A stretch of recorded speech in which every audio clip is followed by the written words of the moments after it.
امید کرتی ہوں آپ سب خیر و عافیت سے ہوں گے۔ اللہ تعالیٰ آپ سب کو خیر و عافیت سے رکھیں۔ آج ہم سورۃ سجدہ کی یہ فضائل پڑھیں گے۔ سورۃ سجدہ وہ سورت ہے جسے حضور پاک صلی اللہ علیہ وآلہ وسلم نے کثرت سے پڑھا ہے، اس لیے اس کی فضیلت اور برکت بے پناہ ہے۔ حضرت جابر رضی اللہ تعالیٰ عنہ سے مروی ہے، حضور پاک صلی اللہ علیہ وآلہ وسلم سورۃ سجدہ اور سورۃ ملک پڑھے بغیر نہیں سویا کرتے تھے۔ حضرت ابن عمر رضی اللہ تعالیٰ عنہما سے روایت ہے کہ جو اس سورت اور سورۃ تبارک الذی کو مغرب اور عشاء کے درمیان پڑھے گویا اس نے لیلۃ القدر کا قیام کیا۔ سورۃ سجدہ قیامت کے دن اس طرح آئے گی کہ اس کے 2 بازو ہوں گے اور اپنے پڑھنے والوں پر پردہ کرے گی اور فرشتوں سے کہے گی کہ اس شخص پر کوئی راستہ نہیں، یعنی اس کو مت پکڑو، اسے چھوڑ دو۔ الف لام میم سجدہ اور تبارک الذی دیگر صورتوں پر 60 نیکیاں زائد رکھتی ہیں، اور ابن عمر رضی اللہ تعالیٰ عنہ نے 60 درجے فرمایا۔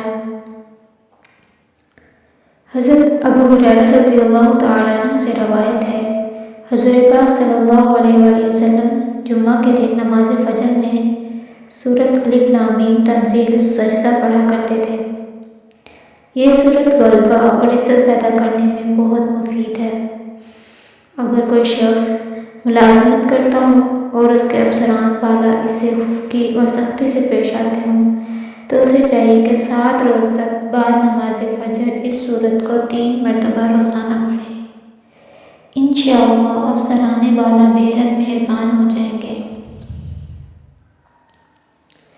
یہ سورت شفا یابی کے بھی اثرات رکھتی ہے، اس لیے اس سورت کو 3 مرتبہ پڑھ کر مریض کو پانی دم کر کے پلانا مریض کی صحت یابی کی دلیل ہے، اور اللہ اپنی رحمت سے مریض کے صحت یاب ہونے کا ذریعہ بنا دے گا۔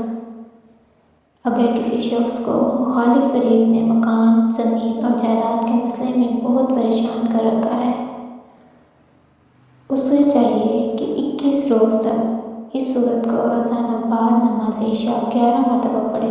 انشاءاللہ مخالفوں سے ہر طرح کی پریشانی سے نجات ملے گی۔